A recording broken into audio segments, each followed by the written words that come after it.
मोदी मंत्रिमंडल में कौन इन कौन आउट, देश ये जानना चाहता है। और आपको बता दें कि ये लगभग फॉर्मूला तय हो चुका है। 9 जून को नरेंद्र मोदी तीसरी बार प्रधानमंत्री पद की शपथ लेंगे, लेकिन उससे पहले आज सहयोगियों के साथ मंत्रिमंडल को लेकर चर्चा होनी है।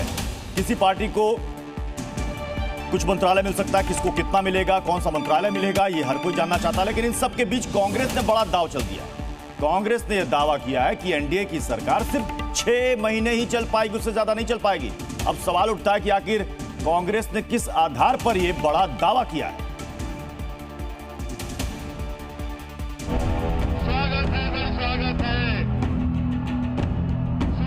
शुक्रवार को एनडीए की बैठक में नरेंद्र मोदी को सर्वसम्मति से संसदीय दल का नेता चुना गया और 9 तारीख यानी कल वो तीसरी बार देश के पीएम पद की शपथ लेने जा रहे हैं। मगर अब उनकी सरकार की पहली चुनौती भी शुरू हो रही है। दरअसल अब नई सरकार का मंत्रिमंडल तय किया जाना है। देर रात तक एनडीए और बीजेपी नेताओं की बैठक चली। सूत्रों के मुताबिक नीतीश कुमार से 26 मिनट, चंद्रबाबू नायडू से 36 मिनट और एकनाथ शिंदे के साथ करीब 18 मिनट तक चर्चा हुई। और माना जा रहा है कि शिवसेना को 1 और एनसीपी अजीत पवार गुट को 1 केंद्रीय मंत्री पद दिया जा सकता है। मंत्रिमंडल के स्वरूप को तय करने के बाद राष्ट्रपति को जानकारी दी जाएगी और 9 जून को सारे मंत्रियों को पीएम आवास पर बुलाया जाएगा और शाम को राष्ट्रपति भवन में शपथ ग्रहण समारोह होगा। प्रधानमंत्री के शपथ ग्रहण के बाद 18वीं लोकसभा का पहला सत्र 15 जून के आसपास शुरू किया जा सकता है। सूत्रों के मुताबिक सत्र की शुरुआत नए सांसदों के शपथ ग्रहण से होगी। सभी सांसदों के शपथ ग्रहण में 2 दिन का वक्त लग सकता है। तो अब आज बहस के 5 सवाल क्या हैं, जल्दी से वो सवाल भी आपके सामने रखते हैं। अटल मंत्रिमंडल जैसा होगा क्या मोदी कैबिनेट? सहयोगियों के साथ हर मुद्दों पर बन जाएगी सहमति? मोदी 3.0 में क्या कुछ बड़े चेहरों की छुट्टी हो सकती है? कांग्रेस ने क्यों कहा कि 6 महीने ही चलेगी सरकार? नीतीश नायडू की ना से विपक्ष को क्या बड़ा झटका लगा है? हमारे साथ खास मेहमानों का पैनल इस वक्त हमें ज्वाइन कर रहा है। हमारे साथ हैं सिद्धार्थ यादव, बीजेपी के प्रवक्ता। हमारे साथ है ईशान त्यागी, कांग्रेस के प्रवक्ता। प्रेम कुमार जैन, टीडीपी के प्रवक्ता। अभिषेक झा, जेडीयू के प्रवक्ता, थोड़ी देर में हमें ज्वाइन करेंगे। कपीश जी हमारे साथ जुड़ चुके हैं। मुकेश जी हमें दिख रहे हैं, साथ ही ईशान त्यागी हमें दिख रहे हैं। मैं ईशान त्यागी मैं आपके पास आऊं उससे पहले कांग्रेस नेता भूपेश बघेल का एक बयान जरूर सुनिए, उसके बाद इस पर आप प्रतिक्रिया दीजिएगा। इस प्रकार से ये एयर बेर के संग है, क्योंकि जिस प्रकार से नायडू जी की स्टैंड और जिस प्रकार से नीतीश बाबू का जो स्टैंड है, इनके मेल नहीं खा रहे हैं। और जैसा कि मोदी जी की कार्यशैली है, उसमें तो किसी को सहन करने की बात है ही नहीं है। मैं नहीं समझता ये सरकार अभी बनी तो नहीं, फार्म नहीं हुई है, लेकिन ज्यादा समय तक चल पाई। पूरे देश की सेवा की, अब पूरा भरोसा है कि जो कुछ भी बचा है अगली बार ये सब पूरा कर देंगे, और जो भी हर राज्य का है। और हम लोग पूरे तौर पर सब दिन इनके साथ रहेंगे और पूरे तौर पर जो कुछ भी है आज जिस तरह से भी ये करेंगे बहुत अच्छा है। ईशान जी, क्यों ऐसा लग रहा है कांग्रेस को कि ये सरकार सिर्फ 6 महीने ही चलेगी? प्रत्युष जी, अपनी बात शुरू करने से पहले मैं मशहूर कवि दुष्यंत कुमार जी की 2 लाइनें पढ़ देना चाहता हूं और वो भारतीय जनता पार्टी पे एकदम सटीक बैठती हैं। तो वो 2 लाइनें हैं, दुख को बहुत सहेज के रखना पड़ा हमें, दुख को बहुत समय सहेज के रखना पड़ा हमें, सुख तो किसी कपूर की टिकिया सा उड़ गया, लेकर उमंग संग चले थे हंसी खुशी, लेकर उमंग संग चले थे हंसी खुशी, पहुंचे नदी के घाट तो मेला उजड़ गया। तो देखिए, मैं आपको भूपेश बघेल जी जो बात बोल रहे हैं, मैं आपको 2 बच्चों की कहानी सुना देता हूं। नहीं, बिल्कुल संक्षेप में रखिएगा, कहानी बहुत लंबी होती है, तब तक पता चला हमारा शो ही खत्म हो जाएगा। रखूंगा, बिल्कुल संक्षेप में रखिएगा। बहुत छोटी छोटी कहानी, बहुत संक्षेप में, बहुत छोटी छोटी कहानी है। तो एक बच्चा था, वो एग्जाम की तैयारी कर रहा था, वो अपना राग अलाप रहा था, सिलेबस उसे पता नहीं था कि क्या आने वाला है पेपर में। जिस दिन पेपर हुआ उसमें भी उसने पेपर अच्छे से लिखा, कोशिश बड़ी अच्छी करी उसने, और झूठ मूठ के सब कुछ लिखने की कोशिश करी।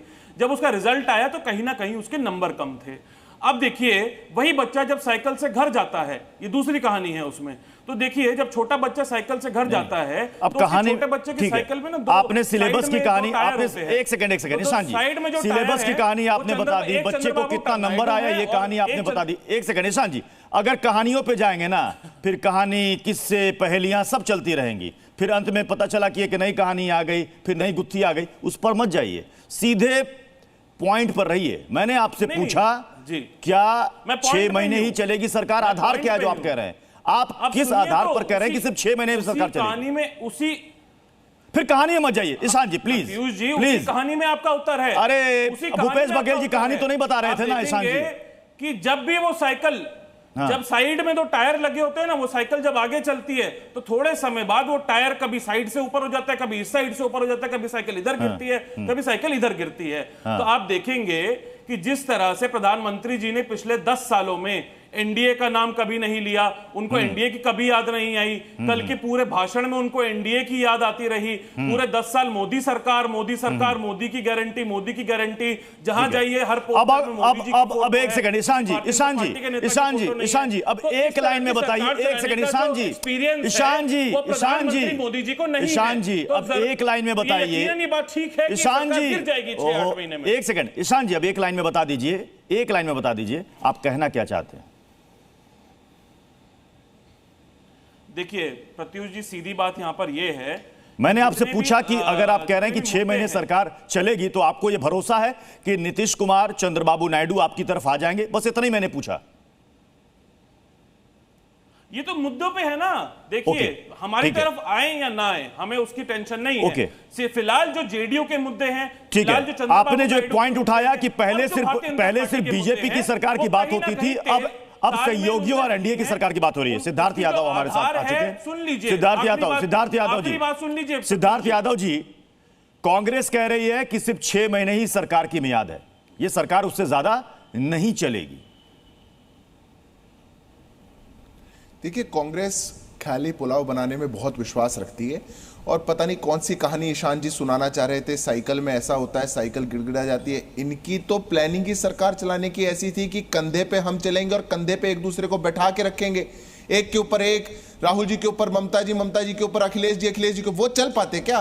पैदल भी चलते और गिरते अलग। ये सबसे भारत के इतिहास की सबसे मजबूत कोalition सरकार होने वाली है और मैं नहीं कहता, ये डेटा कहता है। आज तक के इतिहास में जितनी कोalition की सरकारें हुई हैं उसमें किसी एक सिंगल लार्जेस्ट पार्टी को कभी इतनी सीटें मिली हो, वो सबसे स्थिर सरकार बना पा रही हो। ये पहली बार होने जा रहा है, पर उनको ये सरकार अस्थिर लगती है। पर जब इन्होंने 160 में बनाई थी 2004 के अंदर, जब इनको 160 सीटें आई थी और कोalition की सरकार 5 साल चली, वो अस्थिर नहीं थी। जब इन्होंने 200 सीट पे बनाई थी 2009 में, वो भी अस्थिर नहीं थी। पर अभी हमारी 240 की, जो इनके पूरे इंडिया के गठजोड़ से बड़ी एक single largest party Bharatiya Janata party जिस अलायंस में हो, और जिसको देश इन्होंने एक और बात पूछी, इन्होंने एक और बात मेंशन की है यहां पर सिद्धार्थ यादव, पता नहीं आपने सुना नहीं सुना। ईशान त्यागी कह रहे हैं कि पहले तो आप कहते थे कि मोदी सरकार बीजेपी की सरकार, ये पहली बार हम देख रहे हैं कि अब उनकी जुबान से निकल रहा है सहयोगियों की सरकार, एनडीए की सरकार, अलायंस की सरकार। मैं आग्रह करूंगा आपको कि एक बार ईशान जी से रिक्वेस्ट करें और ईशान जी से जाकर के कहें कि 2014 की कैबिनेट को उठा के देखिएगा, 2019 की कैबिनेट को उठा के देखेगा, दोनों बार एनडीए की ही सरकार थी। हमारे सहयोगी दल हमारे साथ कैबिनेट में शामिल थे, हमारे घटक दल हमारे साथ मंत्री थे, हमने जब बड़े फैसले लिए हमारे सभी घटक दलों ने हमारा साथ दिया। ये छोड़िए, जो लोग एनडीए के अंदर थे उसके अलावा भी अन्य पार्टियों ने 370 ट्रिपल तलाक जैसे मुद्दों पर भारतीय जनता पार्टी और एनडीए के मुद्दों को, फैसलों को समर्थन दिया और हमने 2/3 बहुमत से पारित करवाया। पर ये देखेंगे कहां, इनकी तो ऑब्सेशन हो गई, एक मोदी से ऑब्सेशन हो गई, उसको इतनी गाली दी, इतना झूठ फैलाया, प्रोपेगेंडा फैलाया। कांग्रेस की हालत देखिए, कांग्रेस के दफ्तर के बाहर लाइनें लग रही हैं अभी, और लाइनों में महिलाएं पूछ रही हैं। वो 8,500 का फॉर्म भरवाया था चुनावों के अंदर और वो लेके आई हैं, उनको कहा गया था 5 जून को आना, ये 8,500 रुपए कांग्रेस के दफ्तर से मिल जाएगा। जिन्होंने इतने चुनाव झूठ पर चुनाव लड़ा हो, उसके बावजूद देश की जनता अगर तीसरी बार 1962 के बाद जवाब दीजिए, उसके बाद मैं कपिल जी का रुख करूंगा। ईशान त्यागी। प्रत्युष जी देखिए, इनकी बातों में कोई आधार नहीं है, पहली बात तो ये है। दूसरी बात यहां पर ये है, मेरे भाई को जब सरकार बनाने जा रहे हैं उनको ये जवाब देना चाहिए कि अगर जेडीयू बोलती है कि बिहार को स्पेशल स्टेटस मिलेगा और आंध्र प्रदेश से वादा किया गया था कि स्पेशल स्टेटस मिलेगा, तो क्या देंगे कि नहीं देंगे? ये बताएं कि 1 लाख रुपए जो हज यात्रियों को चंद्रबाबू नायडू देंगे उस पर भारतीय जनता पार्टी की क्या राय है? ये बताएं कि 1 लाख रुपए जो निकाह करने वाले कपल को देंगे चंद्रबाबू नायडू उस पर भारतीय जनता पार्टी की क्या राय है? ये बताएं कि अभी से जेडीयू बोलने लगी है कि जो एक अग्निवीर योजना आई थी जिसको हमने खारिज करने का हम काम करने वाले थे अगर हम सरकार में आते, तो उस पे भारतीय जनता पार्टी की ऐसे कई सारे मुद्दे हैं जिस पर असहमतियां रही हैं। मैं कपिल जी आपके पास आ रहा हूं। कपिल जी मैं यही सवाल आपसे भी पूछ रहा हूं कि अब जब सब कुछ तय हो गया है, 9 जून को शपथ ग्रहण समारोह है और सभी सहयोगियों ने कह दिया कि हम एनडीए में थे और एनडीए में ही रहेंगे, तो फिर विपक्ष किस आधार पर कह रहा है कि 6 महीने में सरकार गिर जाएगी? ये मृग तृष्णा है और मैं इसलिए कह रहा हूं कि कह रहीम कैसी निभी बेर केर के संग और ये रस डोलत आपने उनके फाटत अंग, और आपको ये अंग फटते हुए नजर आएंगे। हमको बड़ा अच्छा लगा जब नीतीश बाबू ने कहा हम सब दिन एक साथ रहेंगे। ये वही डायलॉग है जब वो बिहार में राजद के साथ आए थे तो उन्होंने भी कहा था कि अब हम लोग सब दिन एक साथ रहेंगे, और ये भी कहा था कि भारतीय जनता पार्टी उनकी पार्टी को तोड़ने का प्रयास कर रही थी इसलिए इनका साथ छोड़ना पड़ा। तो आज तो सिद्धार्थ जी कह रहे हैं कि ये सबसे मजबूत हैं, 240 हैं, इंडिया गठबंधन से तो तोड़ नहीं पाएंगे, और इनको आदत भी अपनों को ही तोड़ने की है। जिस थाली में खाते हैं उसी थाली में छेद करते हैं। शिवसेना के 2 हिस्से इन्होंने किए, अकाली दल का साथ इन्होंने छोड़ा, एनसीपी को 2 हिस्से इन्होंने किए, असंवैधानिक रूप से सरकार गिराई महाराष्ट्र। मतलब आप तो कपिल जी आप तो ये बोल करके अभिषेक झा को डरा रहे हैं, मतलब कल जेडीयू के भी 2 टुकड़े हो जाएंगे, आप तो बोल के डरा रहे हैं अभिषेक झा को। समाजवादी छतरी के व्यक्ति हैं, मैं उनको क्यों डराऊंगा? मैंने तो सिर्फ वो आईना दिखाया जो कुछ दिन पहले वो दिखा रहे थे दुनिया को। कह देंगे क्या कि इन्होंने नहीं कहा था कि हमारी दल को तोड़ने का भाजपा प्रयास कर रही है? अभिषेक झा जी जवाब दीजिए, अभिषेक झा जी जवाब दीजिए। सिंधी के साथियों के पास क्या विकल्प बच गया है? चुनाव से पहले इनका दावा था कि ये सरकार बनाने जा रहे हैं, एनडीए सत्ता में नहीं है। चुनाव जब बीते, नतीजे आ गए तो इन्होंने इसी में अपनी जीत मान ली कि भाजपा को पूर्ण बहुमत नहीं आएगा। इनको ये नहीं दिखा कि एनडीए को पूर्ण बहुमत आ चुका है। उससे एक स्टेप आगे बढ़ते हैं, इन्होंने स्क्रिप्ट चलाई कि नीतीश जी, नायडू जी का समर्थन एनडीए को नहीं मिलेगा। जब समर्थन भी मिल गया, सारी बातें हो गई, बिना शर्त के समर्थन मिल गया, सरकार गठन का दावा पेश हो गया, तो अब कह रहे हैं कि प्रेशर पॉलिटिक्स हो रही है, विभाग नहीं मिलेंगे तो ब्लैकमेल वाली पॉलिटिक्स होगी। इससे भी हम एक स्टेप जब आगे बढ़ गए तब अब इस बात पर चर्चा हो रही है कि सरकार लंबे समय तक सरकार अनस्टेबल रहेगी, नीतीश जी कभी भी साथ छोड़ सकते हैं। पहले ऐसा हुआ, फिर ऐसा हुआ, फिर ऐसा हुआ। अच्छा, विकल्प क्या? ये हमें निगेटिव दिशा में प्रत्युष्टि लेकर जाना चाहते हैं, और हम है कि कुत्ता ठोक कर बैठे हैं कि हम तो भाई सकारात्मक दिशा में पहले भी बढ़े थे, आगे भी बढ़ेंगे।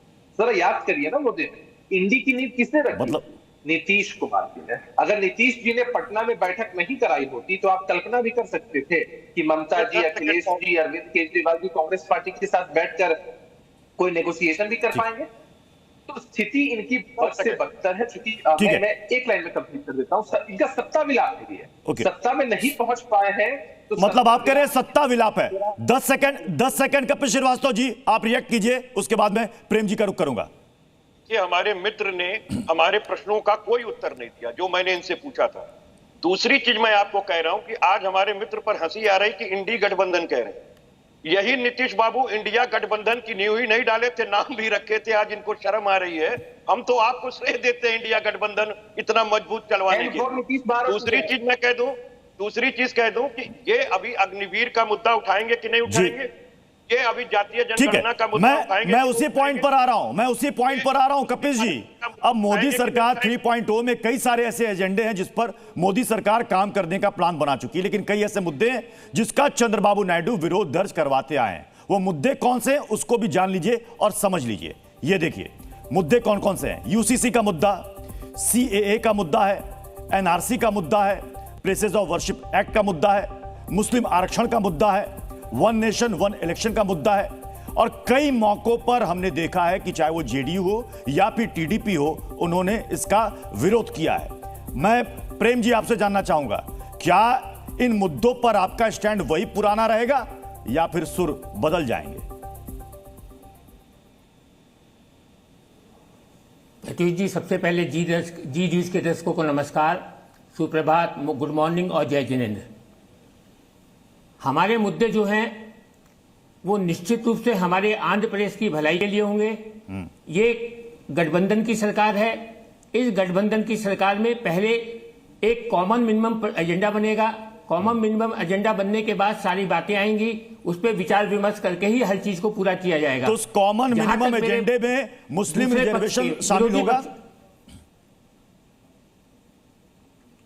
जी हाँ, हमने वायदा किया है। आज कल आपने देखा भी होगा कि हमारे माननीय नारा लोकेश साहब ने भी ये वायदा किया है कि हम 4% मुस्लिम आरक्षण देंगे। हाँ। ये हमारा वायदा है और इसको हम 100% पूरा करेंगे, क्योंकि माननीय चंद्रबाबू नायडू साहब ने जो वायदा किया है वो पूरा पक्का होगा और हर संभव पक्का होगा। देखिए, हर प्रदेश का मतलब आप कह रहे हैं कि आप प्रदेश की एक समस्या होती है, आप न्यूनतम साझा कार्यक्रम, मतलब जो आप एजेंडा तय करेंगे सहयोगियों के साथ मिलकर के, उसमें मुस्लिम आरक्षण रहेगा, क्योंकि आपने वादा किया है। मैं चाहता हूं कि सिद्धार्थ जी इस पर जवाब दें। बीजेपी ने तो चुनाव में बड़े बड़े बातें की थी, बड़ी बड़ी घोषणाएं की थी। अब आपके अलायंस चाहते हैं कि उनके प्रदेशों में एटलीस्ट 4% मुस्लिम आरक्षण का कोटा जारी रहे। बीजेपी क्या कहेगी? देखिए प्रत्युष जी, अभी बहुत बड़ी बड़ी बात कर रहे थे समाजवादी पार्टी के हमारे साथी भी। अग्निवीर पर क्या करेंगे, मुस्लिम आरक्षण पर क्या करेंगे, उनकी स्थिति स्पष्ट है। टीडीपी का एक एजेंडा है, उन्होंने अपनी बात को स्पष्ट रखा। पर हम सब जानते हैं कि अगर कोई गठबंधन की सरकार चल रही है, वो एक कॉमन मिनिमम प्रोग्राम के तहत चलेगी। कॉमन मिनिमम प्रोग्राम में तय किया जाएगा कि पूरे गठबंधन के सभी घटक दलों के लिए प्राथमिकताएं क्या हैं, क्या प्राथमिकताएं हैं जिस पर सब लोग अग्री हैं और वो आगे बढ़ेंगे। पर मैं तो दूसरी बात पूछता हूं, अरे हम अग्निवीर पे आपस में पूछेंगे नहीं पूछेंगे, ये होगा नहीं होगा। बेगानी शादी में अब्दुल्ला क्यों दिवाला हो रहा है? आप बताइए ना, आप क्या करेंगे? हमारी सरकार, हमारा गठबंधन, हमें चलाना है, हम अपने आप तय कर लेंगे। आप छोड़ दीजिए, चिंता को छोड़ दीजिए। पर जो कल तक कह रहे थे सरकार नहीं बनेगी, अस्थिर नहीं होगी, अब वो कह रहे हैं मतलब आप ये कह रहे हैं, मतलब आप ये कह रहे हैं कि वो हमारी प्रॉब्लम है। वो आप ये कहना चाह रहे हैं कि वो हमारी प्रॉब्लम है, विपक्ष बेवजह की सिरदर्दी ना ले। अब सवाल यहां पर यह होता है कि लोग जानना चाहते हैं कि इस मंत्रिमंडल में कौन रहेगा, कौन नहीं रहेगा, मंत्रिमंडल का आकार क्या होगा। यह माना जा रहा है कि क्या ये मोदी कैबिनेट 3.0 अटल जी के कैबिनेट के समान होगा। वो हम क्यों कह रहे हैं वो भी आपको ग्राफिक के जरिए आपको समझाते हैं। अब याद कीजिए, जब अटल जी की सरकार बनी थी 1996 में 161 सीट थी। उस वक्त सहयोगी दलों की संख्या सिर्फ 1 मंत्री, उसके बाद शिवसेना के वो मंत्री थे। मोदी सरकार 2014 में बनी, 282 सीट बहुमत, सहयोगी दलों को मिले सिर्फ 5, यानी 5 मंत्री बने। अब देखिए, अटल जी की सरकार 1998 में आती है, बीजेपी तब भी बहुमत से दूर रहती है, सहयोगी दलों के कोटे में जाते हैं 25, यानी 25 मंत्री बनते हैं सहयोगी दलों के। मोदी सरकार 2019 में प्रचंड बहुमत के साथ आती है, तब भी सहयोगी दलों की संख्या होती है सिर्फ 2। अब इसके बाद आप देखिए, अटल जी 1999 में सरकार बनाते हैं सहयोगी दलों के साथ, एनडीए की सरकार 182, तब भी पिछड़ जाती है बीजेपी बहुमत से।